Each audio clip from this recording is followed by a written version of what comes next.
식사가 이제 여기 괜찮더라고요. 올라가면은 저녁 샐러드도 많이 나오고 해서 항상 식사는 만족스러웠던 것 같아요. 네.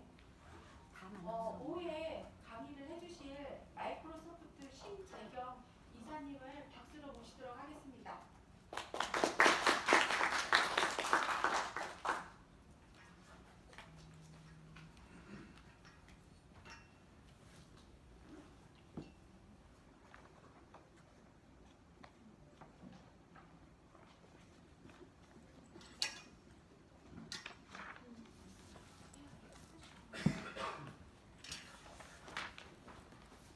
네, 안녕하세요. 저는 한국 마이크로소프트에서 교육 솔루션을 담당하고 있는 신재경입니다. 오늘 교수님들 대상으로 발표가 있다고 해서 왔는데 사실 교수님들이 너무 젊으셔가지고 지금 순간 약간 좀 당황을 하긴 했는데 제가 점심을 안 먹고 와서 중간중간 이상한 소리를 할 수도 있으니 그 점 미리 양해 부탁드리겠습니다. 오늘 순서는 크게 4가지를 말씀을 드릴 건데요.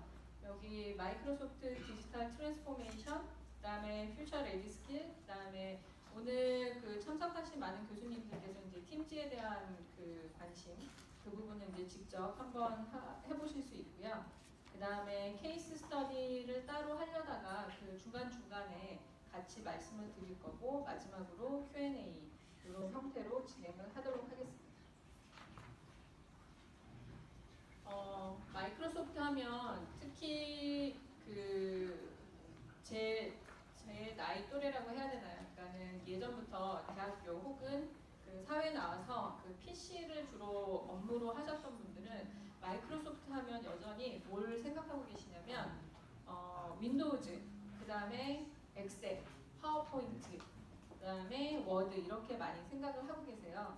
근데 최근이라기보다도 한 2013년, 14년부터 저희 마이크로소프트가 굉장히 많이 바뀌었습니다.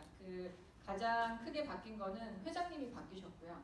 그 다음에 여기 이 회장님 인도분이세요. 인도에서 대학을 졸업하고 그 다음에 미국 실리콘밸리로 가서 일자리를 잡아서 마이크로소프트에서 근 20년 이상 근무하시면서 2014년에 회장님으로 올라오셨는데, 제가 개인적으로 굉장히 좋아하는 단어인데 창을 깼다. 창이라는 부분은 저희 마이크로소프트를 대변하는 윈도우즈, 그 다음에 구름을 탔다. 클라우드이고요. 그 다음에 그리고 마이크로소프트를 구원하다라는 명칭, 이 슬로건을 되게 좋아하는데요.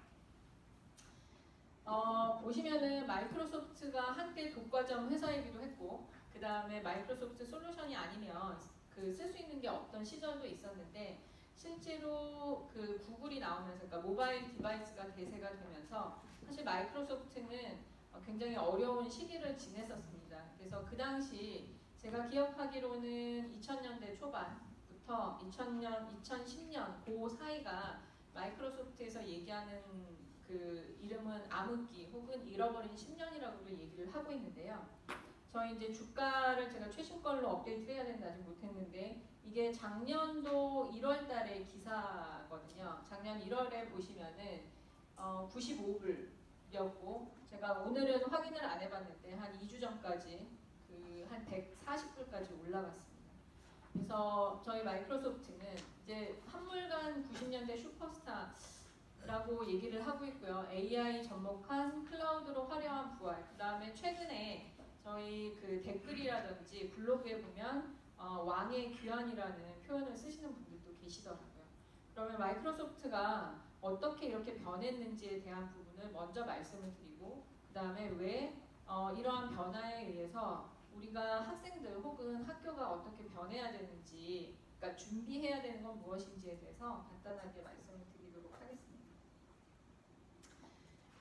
이거는 이제 전 세계적으로 매년 지표를 확인하는 건데요. 그러니까 탑5 마켓 캐피탈라이제이션이라고 해서, 이거는 이제 저희가 10년 단위로 쪼개긴 했는데 거의 매년 하겠죠.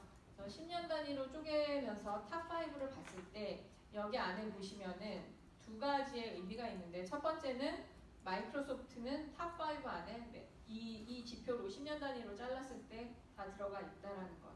실제로 여러분들도 많이 아시겠지만 교수님들이 더 잘 아실 것 같은데 이 기업을 만드는 거는 어찌 보면 기업을 몇십 년 동안 유지하는 것보다 훨씬 더 어렵거든요. 근데 그런 측면에서 그것도 IT 가장 빨리 변하고 굉장히 많은 투자도 있어야 되고 이러한 분야에서 계속 탑5 안에 들었다는 게 하나가 있고요.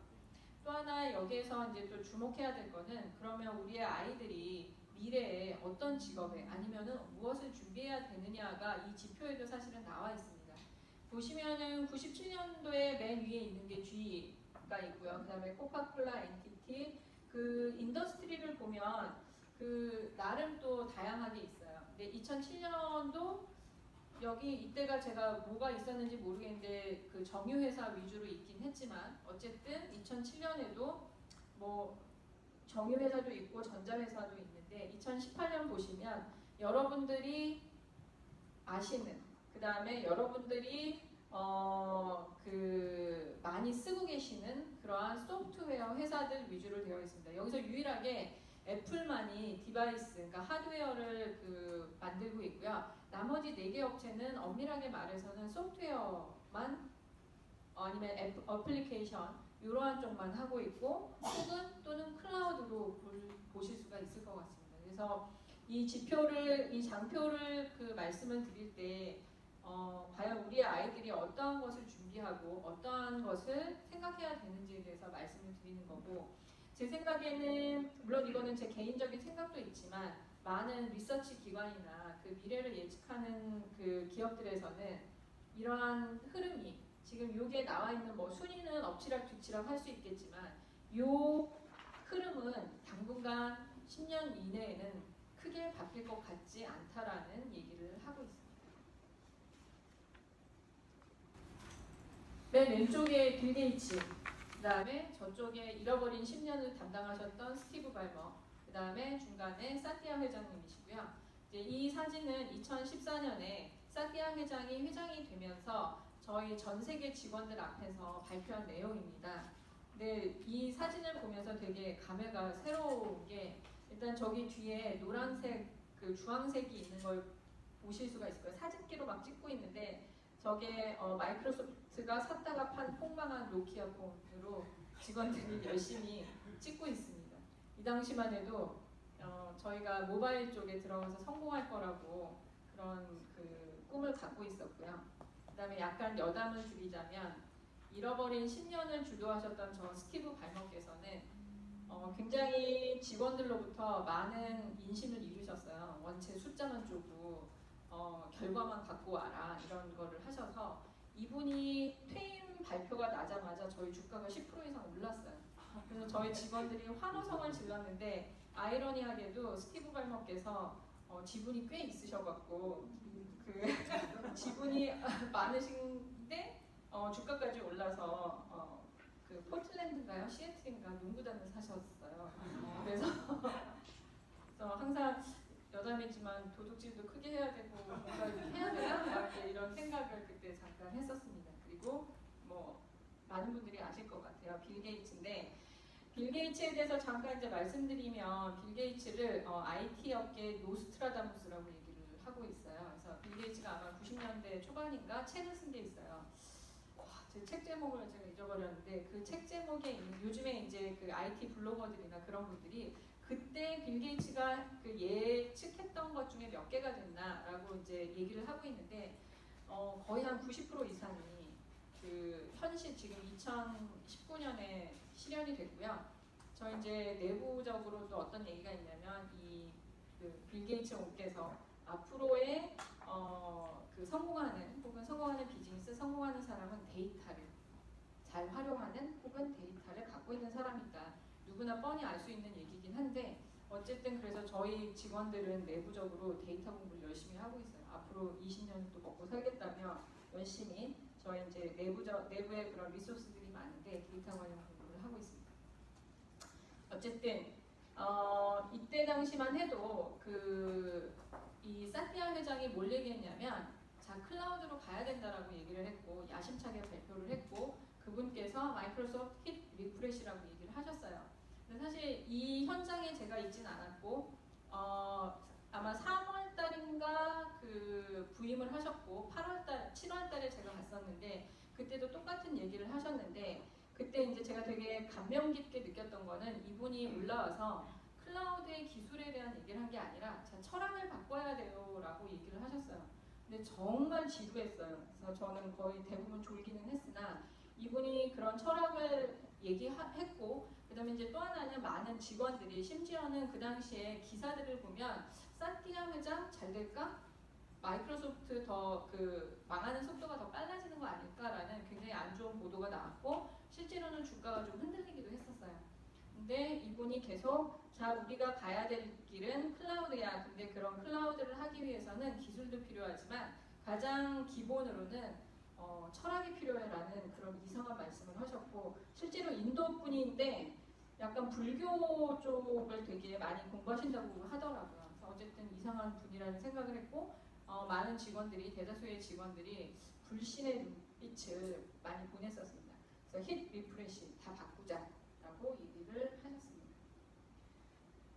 앞에서 보셨듯이 실제로 2014년에 다 바꾸자라고 얘기했고 클라우드 퍼스트라고 얘기하면서 가셨고 그 다음에 지금 2014년, 2019년, 5년, 6년에 걸쳐서 마이크로소프트는 체질 개선도 많이 했고 그 다음에 체질 개선뿐만이 아니라 실제로 결과도 굉장히 좋게 나왔습니다. 그래서 지금은 마이크로소프트의 주가가 한 140불인데 제가 직원으로서 개인적으로도 현재 포트폴리오 상으로는 주가가 올라갈 것 같긴 해요. 근데 이제 이게 뭐 10%냐 20%냐 이런 의미가 아니라 떨어질 것 같지는 않다라는 말씀. 그다음에 이제 두 번째로는 실제로 많은 그 어널리스트들이 실제로 주가에 대한 잠재력이 있다라고 얘기를 하고 있습니다.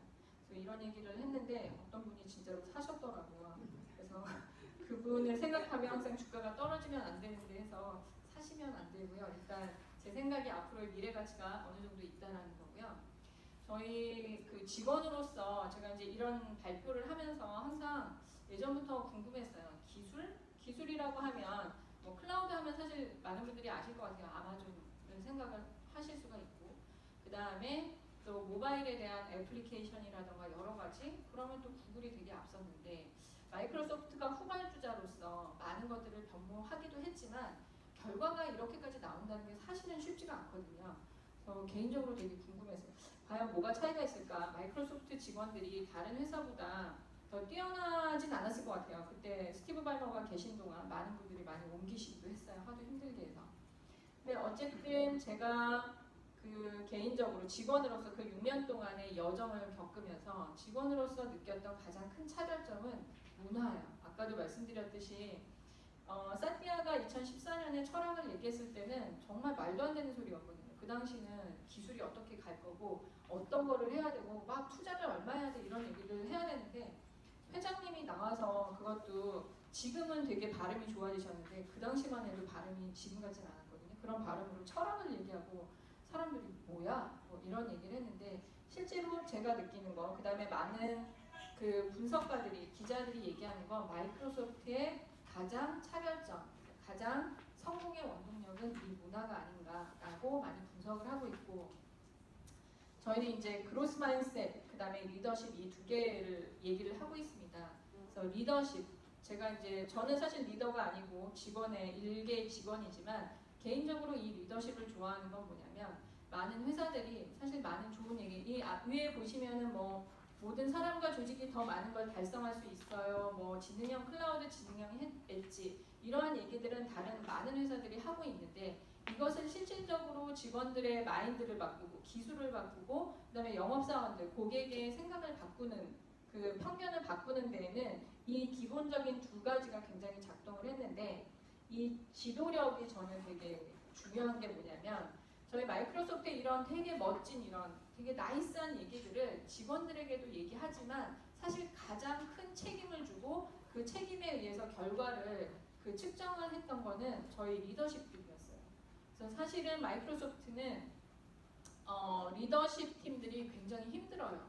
그러니까 여러 가지 지표도 관리해야 되고 그 다음에 여기에 나와 있는 이 명확성 제가 그 번역을 하면서 조금 좀 이상하긴 한데 되게 윗분들이 보통 뜬구름 잡는 얘기 많이 하시잖아요. 그럼 밑에 사람들이 알아서 막 이렇게 해야 되는데 그렇게 하지 말고 일단 먼저 리더들이 이해를 해야 되고 리더들이 어떠한 그 직원들에게 얘기를 할 때 굉장히 명확하게 먼저 이해하고 해라. 이런 부분들이 되게 중요했고 좋았고 그 다음에 두 번째는 에너지 활력을 넣으라고 그런데 사실은 직원들이 정말 책임감을 갖고 열심히 일하게 되는 원동력에는 뒷단의 어떤 그 팀장들의 혹은 뭐 대학교로 하면 총장님이실 거고 학과장님이실 것 같은데 그런 분들이 충분히 그 직원들이 굉장히 자유롭게 아니 그 책임감 있게 일할 수 있는 배경을 만들어줘야 되거든요.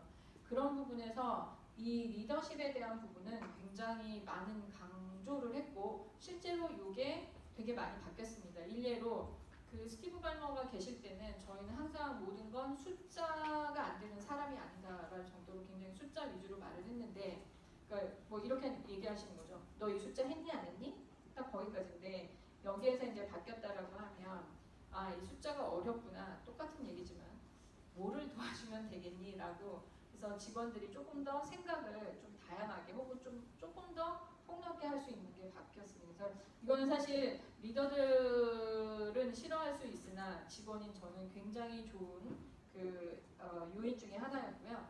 또 하나는 그로스 마인셋입니다.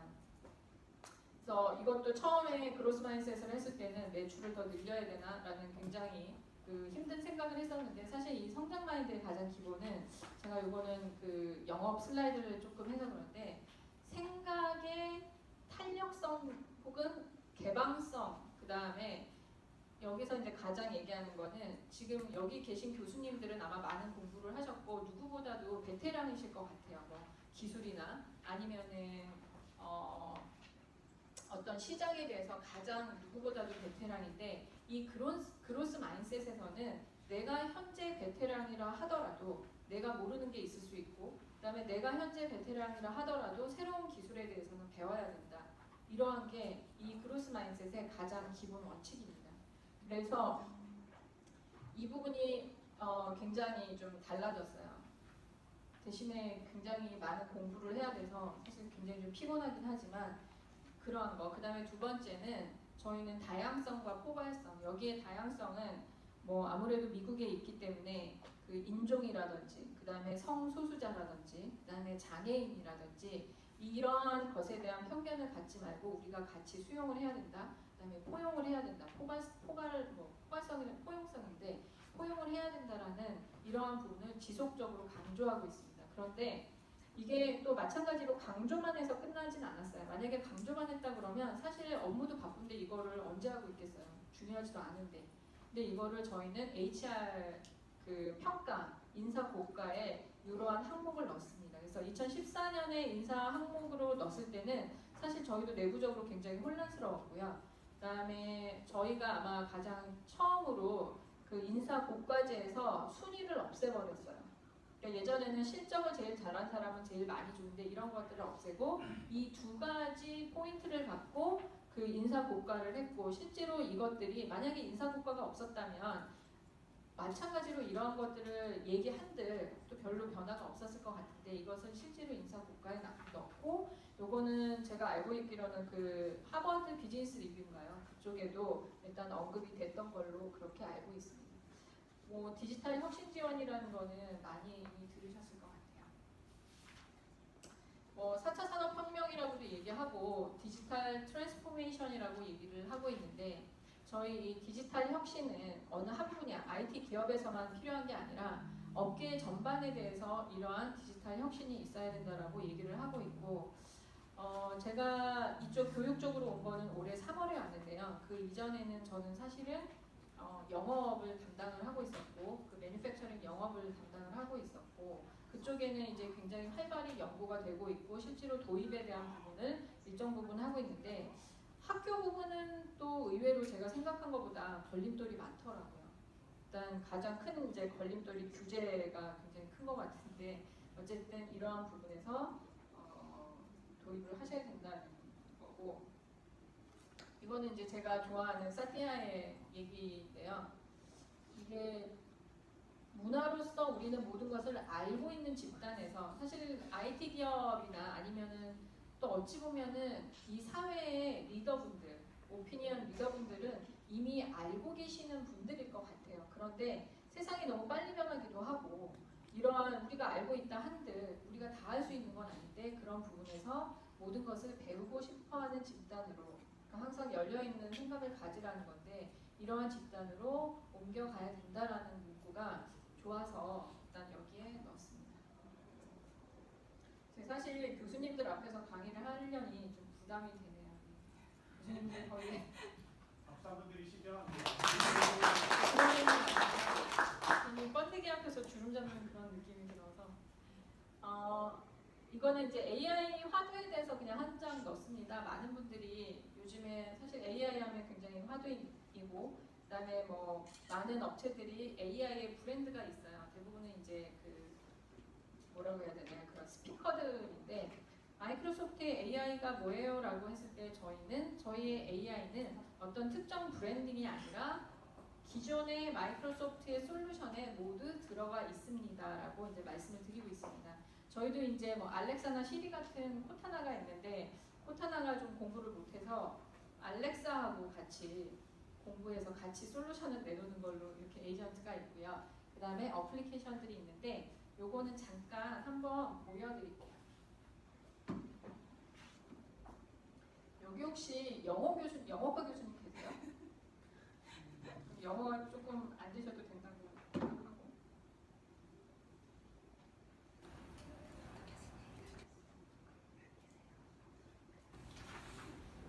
계세요라고 이제 여쭤봤어요.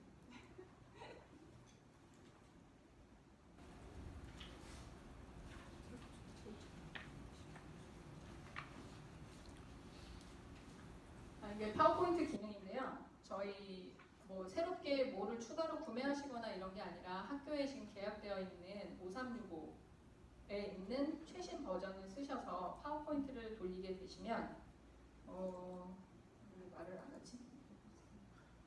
네. 지금 이 리스닝이라고 되어 있는데 자동 번역 기능을 돌리고 있습니다. 네. 여기 뭐가 안 되는데 여기에 이제는 잠시만요. 이게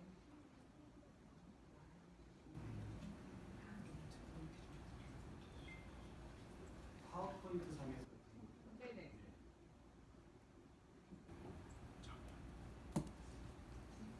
이게 언어가 이제 굉장히 많이 지원이 되는데요. 한국어를 한국어로 여기에 자막을 쏠 수도 있고 한국어를 영어로 쏠 수도 있는데 오늘 뭔가가 좀 이상하네요. 내가 말을 안 했네요.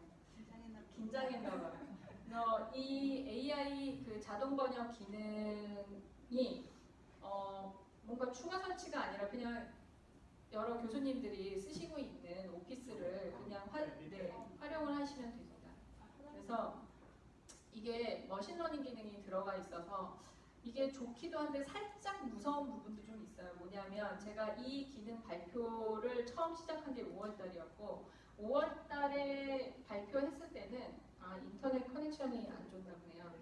5월달에 발표를 드렸을 때는 굉장히 그 수준이 저급했어요. 낮아서 차마 보여드리기가 굉장히 민망했는데 지금은 속도가 굉장히 좋아져서 현재 지금 8월 기준으로 파파고나 이런 거로 봤을 때는 파파고의 80% 정도 따라왔고 그다음에 머신러닝 기능이어서 제가 만약에 시작을 할 때와 그러니까 프레젠테이션 시작할 때와 끝날 때가 또 그 정확도 차이가 달라요.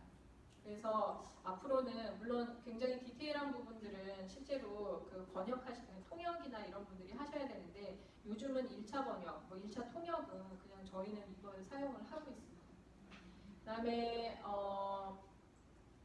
또 하나는 사실은 이 제품의 배경은 원래 시작은 장애 아이들, 그러니까 청각 장애인 아이들이 일반 교실에서 동일하게 수업을 해야 되는데 그러려면 수화를 하는 사람이 필요할 거 아니에요. 근데 이제 그런 필요 없이 그냥 파워포인트로 해서 청각 장애가 있는 친구들은 바로 이 자막 기능을 보고 그 일반 수업에서 같이 수업을 할 수 있게끔 하기 위해서 일단 배경은 그 개발 배경은 그렇게 되어 있는데 최근에는 이제 다른 용도로도 많이 쓰이고 있고요. 잠깐 이거를 보여드리면 여기 보시면은 스포큰 랭귀지에 지금 한국어가 프리뷰로 들어가 있거든요. 근데 이 정도 수준인데 지금 한 8, 90% 정도 왔으면 굉장히 빠른 거고, 그래서 이거는 제가 이제 예를 들면 초중고다. 그러면은 다문화 가정에 이거를 수업을 하시면 어떨까요? 다문화 학교나 이런 쪽 하고, 요즘에 갑자기 제가 든 생각은 학교에도 외국 유학생들이 많다라고 들었는데, 만약에 특정 국가의 학생들이 많다라고 하면 교수님들이 또 그 본연의 과목도 힘드신데 그 수업까지 영어나 이런 걸로 하시면 힘드시잖아요. 그리고 이거는 서브타이틀로 뿌려주는 언어거든요. 한 4, 50개 정도 돼요. 그래서 대부분 나라의 언어들을 포함한다라고 보시면 될 것 같고, 만약에 이것도 한번 검토를 해보시면 좋을 것 같습니다. 일단 서브타이틀 기능은 꺼놓겠습니다.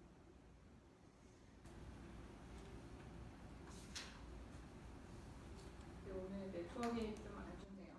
이러면 큰일 안 되는데.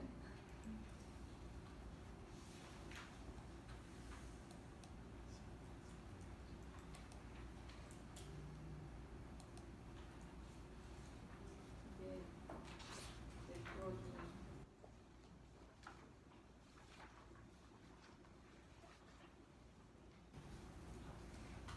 잠시만, 제가 이거 네트워크만 잠깐만 확인을 하고 다시 이어가도록 하겠습니다. 네.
Now, it's a pleasure to be here in Las Vegas to present to you.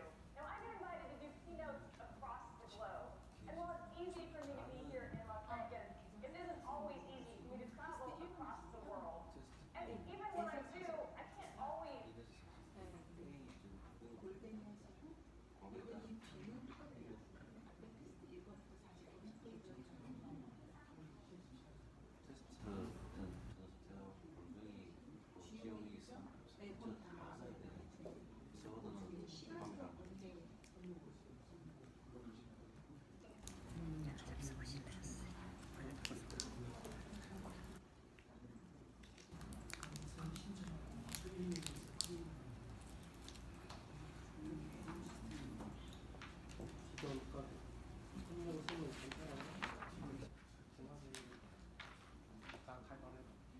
네. 근데 실습은 아마 저랑 공유 안 했는데 기획을 하시면 돼요.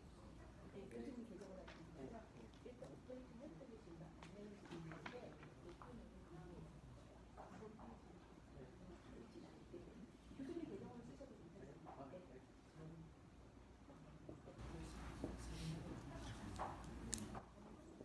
네. 좀 이따 하셔도 됩니다. 안내드리겠습니다. 그러면 순서를 약간 바꿔서 준비한 슬라이드하고 나중에 인터넷에 따로 보여드리도록 하겠습니다. 알고 계시다시피 세상은 변하고 있습니다. 저도 변하는 것 같긴 한데, 네, 잠깐만 보시죠.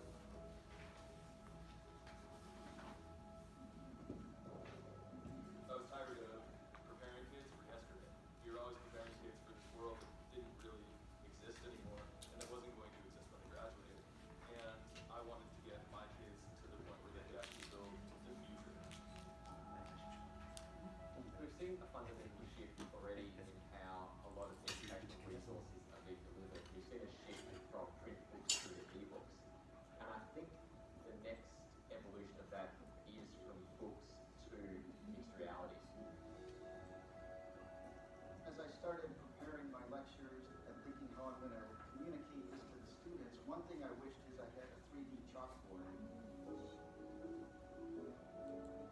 You actually have all these tools that allow students to generate content for other students, which means that you can have students that are subject matter experts in forming the development of experiences to help teach content that they're learning about in their other classes. And that's just amazing. With HoloLens, our idea for an app was if you didn't have access to all different instruments, you could learn them. If it's being able to interact with something is what makes you remember it more. I'm a visual learner. I'm someone who learns by experience as opposed to just reading out of a book. And so having the HoloLens put that visual in front of you makes things much easier. We could use mixed reality for agriculture, Science classes? geography. Math would be a big one.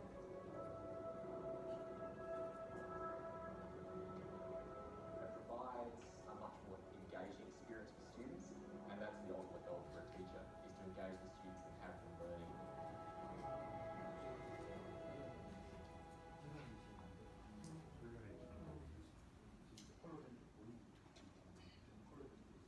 이 홀로렌즈는 뭐 교수님들이 많이 알고 계실 것 같아요.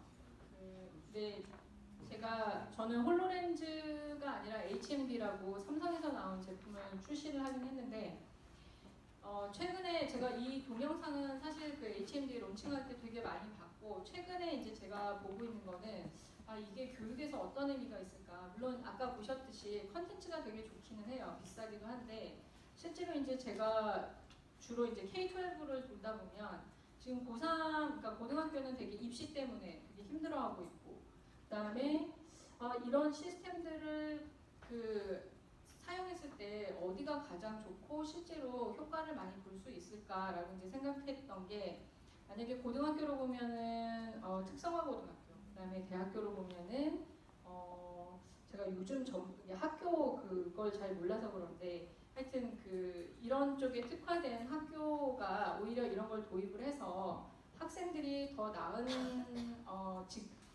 직장을 얻을 수 있지 않을까라는 생각을 좀 했거든요. 예를 들어서 그러니까 저희가 이제 제 기준으로 봤을 때는 여전히 스카이가 되게 좋고, 근데 사실은 취업하기는 어렵고, 그 다음에 지금 실제로 시장에는 인력 시장에는 가장 부족한 게 이쪽 데이터나 이런 아까 보신 3D 컨텐츠를 개발해야 되는데 이쪽에 관련된 엔지니어나 아니면은 스토리텔링이나 이런 쪽이 모자라고 실제로 호주나 미국 그 다음에 다른 나라들도 이런 엔지니어들이나 이런 쪽에 숙련공들이 굉장히 모자란다는 거예요. 그래서 호주 같은 경우는 일정 과정을 이수하게 되면 호주의 취업 비자라든지 이런 부분이 쉽게 나올 수 있다라고 얘기를 들었어요. 물론 제가 확인한 게 아니어서 이게 뭐 진짜인지 가짜인지 모르겠으나, 근데 어쨌든 저희도 지금 사람을 뽑는 거를 보면 되게 저도 요즘에 제가 나이가 들어서 다행이라는 생각을 하긴 해요. 왜냐하면 예전 생각으로 보면 영업사원, 이제 영업사원은 없고 마케팅도 없어요. 그러면 최근에 이제 저희도 내부에 잡 포스팅을 뜨는 걸 보면 대부분 엔지니어라던가 아니면은 엔지니어가 아니고 경영 쪽을 같이 한 친구들이나 이런 쪽에 약간 잡 포스팅이 바뀌고 있거든요. 이런 부분에서는 예를 들면은 그러니까 순수 학문을 연구하는 그런 과는 그대로 놔두고 그 다음에 이런 응용을 하게 해서 이런 거를 실제로 대학교나 이런 쪽에서 공부하게 해서 혹은 익숙하게 해서 실제로 취업 시장에 내가 이런 거를 했다라는 그런 것들을 하게 되면 오히려 이런 쪽은 사실 아직 경험한 친구들이 그렇게 많지 않거든요. 물론 기기가 좀 비싸기도 해요. 꼭 이 기기를 사시라는 게 아니라 이제 이런 쪽으로 한번 검토를 해보시는 것도, 아니면 대학교에 요즘은 뭐 학과가 정해져 있는지 모르겠는데 이런 부분을 특화시켜서 하시는 것도 되게 좋지 않을까라는 생각에서 사실 거를 준비를 했고요. 이게 또 네트워크로 보내는 건데 한번 해보고 안 되면 다른 준비할 자료를 하도록 하겠습니다.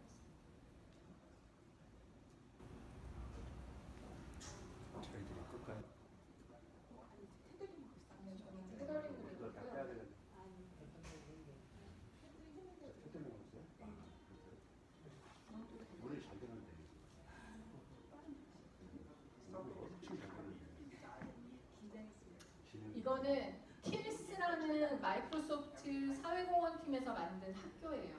We're not there yet. That's what. 제가 이제 잘 되니까 잠깐 이거를 한글로 좀 바꿔볼게요. There's a program that Microsoft runs. 그냥 영어로 들으시죠. 해석해 주세요. Classroom and helping teach. TILS는 지금 전 세계적으로 그 과학 과목, 수학, 과학에 대한 요구는 높아지는데 강의할 사람이 별로 없는 거예요. 그러니까 그 선생님들도 물론 수학, 과학이 선생님들이 다른 뭐 과목보다 많으실 수도 있는데 그럼에도 불구하고 기본적인 이론 이외에도 이러한 것들에 대한 교육을 하기가 너무 힘든 거예요. 그래서 이 TILS는 뭐냐면 여러분도 혹시 그 경험하셨는지 모르는데 저희 스카이프라는 툴을 이용을 해서 원격 교육을 하는 거예요. 근데 그 원격 교육에서 예를 들면 예전에는 뭐 예를 들면 서울에 있는 대학교 교수님이 뭐 지방에 있는 어떤 학교 이것도 있지만 발론티어를 받아요. 그래서 여기 TILS에 있는 선생님들의 그 직군을 보면 마이크로소프트, 구글, 뭐 테슬라 뭐 이러한 그러한 기업들의 엔지니어들이 한 학기를 맡아요. 그래서 그 아이의 학교의 아이들에게 그 수업을 해주는 거예요. 그래서 요즘에 무크도 있고 또 많은 학교에서 그 뭐라 그러죠? 원격 수업은 아니고 원격 수업이라고 해야 되나? 이러닝에 대한 관심들도 되게 많으신 것 같아요. 그래서 이 TILS를 잠깐 소개해드리는 거는 이런 식의 수업 방식. 그러니까 예를 들면 기존의 교수님들만 수업을 하시는 게 아니라 어찌 보면은 그러니까 원리나 어떤 이런 것들은 교수님들이 훨씬 더 잘 아실 수도 있지만 실제로 지금 막 급변하는 이러한 그 기술에 대한 부분은 오히려 회사에 있는 저희 같은 회사 직원들이 더 잘할 수 있거든요. 그래서 이런 부분도 한번 참고를 하시면 어떨까 하는 차원에서 이 TILS를 좀 준비를 해봤습니다. 그래서 이러한 형태도 있고 교수님들께서도 약간 학교별로 특화시킬 수 있는데 이제 여기에 가장 기본이라기보다 스카이프라는 시스템이 있고 그게 아마 그 학교마다 계약이 되어 있으실 거예요. 5365 계약이 되어 있으시면 추가적으로 왜냐면 제가 이거를 왜 드리냐면 얼마 전에 모 부처에서 오셨더라고요. 그래서 원격 교육에 대해서 시스템을 구축하려고 한다. 그래서 우리가 생각하는 건 그 디바이스 그 다음에 원격에 들어가는 이런 거에서 몇 천만 원을 생각을 하고 계시더라고요. 그래서 그것도 좋긴 한데 그냥 계약되어 있으신 거 그대로 쓰시고 스카이프 같은 경우는 유저 수도 제한이 많은 분들이 그냥 동시에 쓰실 수도 있고 그 칠판 기능도 쓰실 수 있거든요. 여러 가지 기능이 있으신데 굳이 그거를 또 추가 비용을 들이시는 것보다는 차라리 컨텐츠에 그 돈으로 컨텐츠에 집중을 하셨으면 좋겠다라고 말씀드린 적이 있었거든요. 그래서 혹시라도 오늘 여기 계신 교수님들 중에서라도 혹시 계획을 하고 계시면 기존에 있는 이미 아마 학교마다 많이 계약이 되어 있으실 거예요. 그 계약서를 한번 보시고 그걸 활용하시고 컨텐츠에 아이들에게 어떠한 수업을 할 것인지 그것만 좀 고민을 해주십사 해서 이거를 자료를 준비한 거고요. 제가 오늘 너무 길게 얘기를 했는데 일단은 퓨처 레디 스킬이라고 하는데 앞단에 보면은 원래 자료는 뭐 미래는 직업이 없어지고 뭐 막 이런 얘기하는데 어떤 분이 그러시더라고요. 기술 갖고 협박하는 것 같다고. 그래서 그건 아닌 것 같다 해서 일단 없앴고 그다음에 앞으로는 저희가 어찌 보면 이제 마이크로소프트가 그래도 IT에서 굉장히 빨리 가는 축에 속하기도 한데 정말 모르겠어요. 어떤 직업이 생기고 어떤 직업이 없어질 것 같은 건 좀 보이긴 해요. 근데 어떤 직업이 생길까? 그럼 얘네들이, 그러니까 우리 아이들이 뭘 준비해야 되나 사실 굉장히 혼란스럽기도 하고 그런데 제 개인적으로는 그래도 우린 사람이니까 사람에 대한 이해, 사람에 대한 인지가 제일 필요하지 않나 그래서 다시 철학으로 다시 백했는데 어쨌든 그건 사람이고요. 저희 이제 마이크로소프트의 이제 러닝 관련된 자격증 혹은 뭐 그 코스들이 있습니다. 여기서 이제 말씀드리는 거는 제가 약장사가 아니어서 이걸 팔려는 건 아니고요. 개인적으로 좋아서 이제 소개를 드리는 건데 여기 계신 분들 혹시 깃허브 많이 쓰시나요? 그래서 일단 첫 번째는 저희가 뭐 이메이진 아카데미라고 해서 저희 마이크로소프트의 전체적인 그 뭐 PC의 개요는 뭐다, 그다음에 OS는 어떻게 된다 이러한 것들을 하는 마이크로소프트 이메이진 아카데미가 있고, 그다음에 여기 마이크로소프트 이메이진이라고 해서 뭐 프리 디벨로퍼 툴스라는 게 있는데요. 이제 개발자들에게 굉장히 유명한 사이트가 있어요. 깃허브라고. 얼마 전에 SKT가 프로모션했다가 그 전 세계적으로 약간 망신당한 케이스가 있었는데, 그 깃허브는 모든이라고 하면 좀 대부분의 개발에 관련된 소스들이 무료로 올라가 있어요. 원래는 무료가 아니었어요. 그러니까 웬만한 건 무료이기도 했지만 유료인 것들이 많았는데 마이크로소프트가 재작년인가 2년 전에 인수를 하고 그냥 그걸 무료로 풀었어요. 개발자들에게 더 좋은 프로그램을 많이 개발하라는 뜻에서 저희가 무료로 열었고, 거기에 대해서 깃허브가 들어가 있고, 이게 말씀드리는 거는 얼마 전에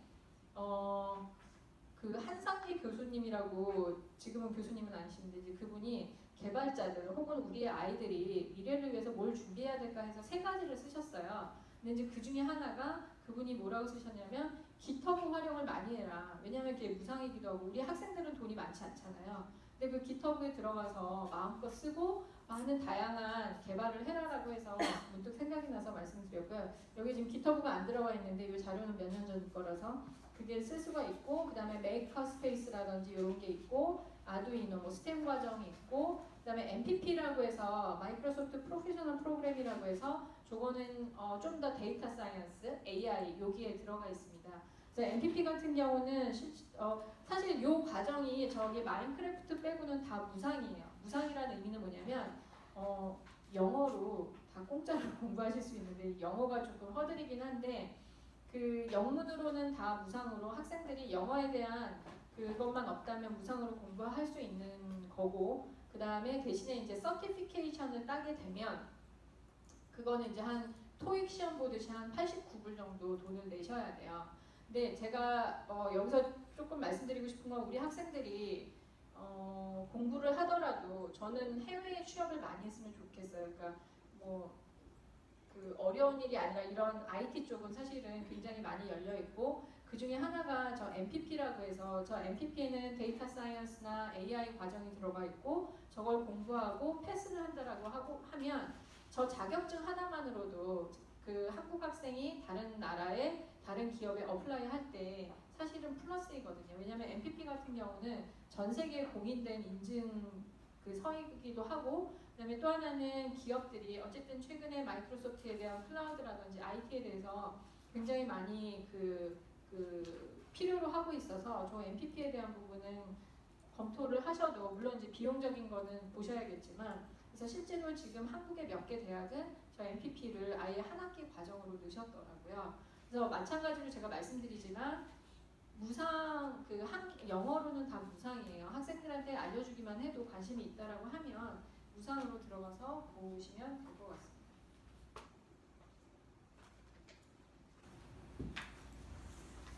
제가 멋지게 준비를 했는데 이게 설명하기는 좀 어려울 것 같은데요. 저희가 에듀케이션 트랜스포메이션 프레임워크라고 얘기를 하고 있습니다. 많은 학교들이, 그러니까 이거는 비단 한국만의 문제는 아닌 것 같아요. 전 세계 학교들이 굉장히 고민스러워하고 당혹스러워하고 있어요. 왜냐하면 기존의 이 시스템, 학교의 시스템이 굉장히 많이 바뀌고 있고, 또 하나는 최근에 이제 무크 등 그런 굉장히 많이 수업들을 이러닝으로 풀면서 무상도 많이 있고 이러한 변화, 그 다음에 아이들은 줄고 있고, 그 다음에 또 하나는 앞으로는 어떤 과정이 정말 도움이 되는지 이런 여러 가지 혼란 속에 있는 것 같아요. 그래서 마이크로소프트가 뭐를 했냐면 이 프레임워크를 개발을 했어요. 그러면 이게 이제 약간 컨설팅 비슷하게 들어가는 건데, 자 여기에 보시면 이제 비전이 있고 크게 이제 3가지 필러로 나눴어요. 여기 보시면은 그러니까 뭐 학생의 성공과 라이프 사이클 매니지먼트, 그다음에 티칭, 러닝 앤 리서치를 어떻게 해야 되는지, 그다음에 커넥티드 캠퍼스, 이게 또 캠퍼스도 아마 뭐 여러 가지가 들어갈 텐데 요 3개에 대해서 어떤 식으로 고민을 하셔야 되고, 어떤 식의 체크마크를 갖고 가야 되고, 어떤 식의 결과치를 꺼내야 되느냐에 대한 굉장히 디테일한 문서가 있거든요. 그래서 이 부분은 혹시라도 학교에 여기 이제 교수님 다 학교에 계시니까 그 학교가 과연 앞으로 어떤 식으로 가야 될지에 대해서 고민스럽다라고 생각하시면 요거를 한번 검토를 해보셔도 좋을 것 같아서 여기에 소개를 넣었습니다. 요것도 잠깐 뒤에서 말씀드리고요. 그래서 앞에 그 ETF에 의해서 그 학교가 변화한 학교가 이제 이 So my name's Dave. G'day 이거는 everyone. 한국어로 꼭 들으셔야 되거든요. 그래서 저희가 이제 몇몇 개 레퍼런스 학교들이 있는데 제가 지금 막연히 기억나는 학교는 미국으로 따지면 카네기 멜론 뭐 그런 학교들이 몇 개 있고요. 조금 이따가 보여드릴 영상은 호주에 있는 학교입니다. 그래서 어떤 식으로 수업을 개선시켰고 학생들의 몰입도를 끌어냈고 그다음에 실질적으로 그 학생들에게 도움이 됐는지에 대해서 그 영상을 보시면 다 이해를 하실 수 있을 것 같고요. 마찬가지로 21세기 교육은 어떻게 해야 될 것이냐에 대해서 그 저희가 많은 자료들을 갖고 있어요. 그래서 대부분 영어라서 아직 번역을 못하긴 했는데 그 번역도 워드를 쓰시면 금방 돼요. 요즘에 워드 기능이 좋아져갖고 한번 가서 써보시면 좋을 것 같습니다. 그래서 이렇게 4가지 걸로 했고 그냥 넘어가도록 하겠습니다.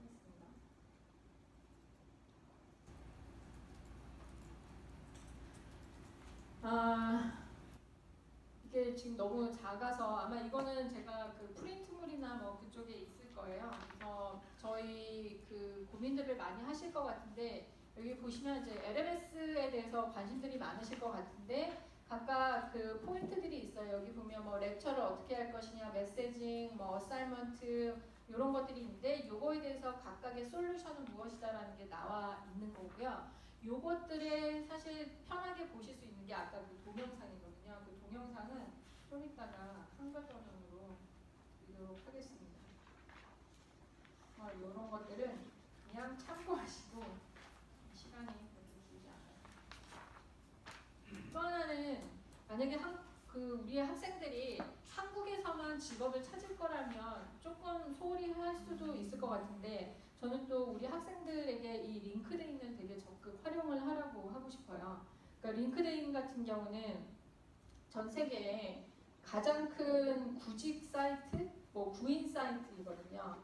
그래서 이 링크드인이 한 2, 3년 전에 마찬가지로 마이크로소프트가 그 인수를 했고 여기에 이제 많은 자료들이 있고 실제로 저희도 모든 그 채용을 링크드인을 통해서 하고 있거든요. 그러니까 인터뷰 보는 거는 저희가 하겠지만 적어도 링크드인에 들어가 있는 그 프로파일들을 보고 일단은 1차적으로 저희가 연락을 해요.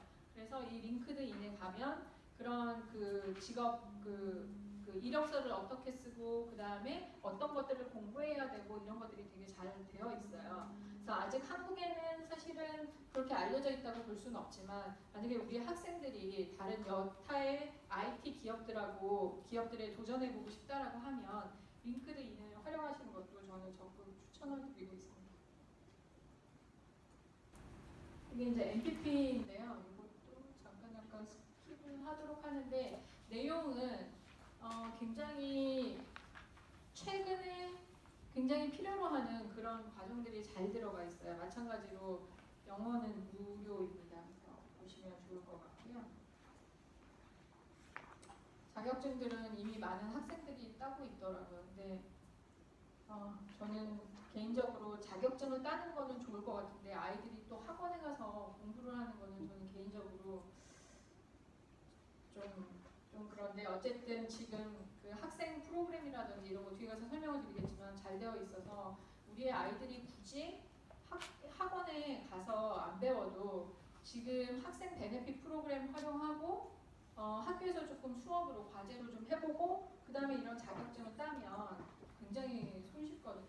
그런 부분을 말씀을 드리는 거고 링크드인은 하도록 하겠습니다. 일단은 동영상을 보여드려야 되는데 제가 쉬는 시간을 원래 조금 있다가 해야 되는데 먼저 잠깐 10분 쉬고요. 식사도 하셨고 힘드실 텐데 일단은 10분 먼저 쉬는 시간 하고 동영상 보여드리고 그 다음에 팀즈로 넘어가도록 하겠습니다. 그럼 잠깐 쉬도록 하겠습니다. 네.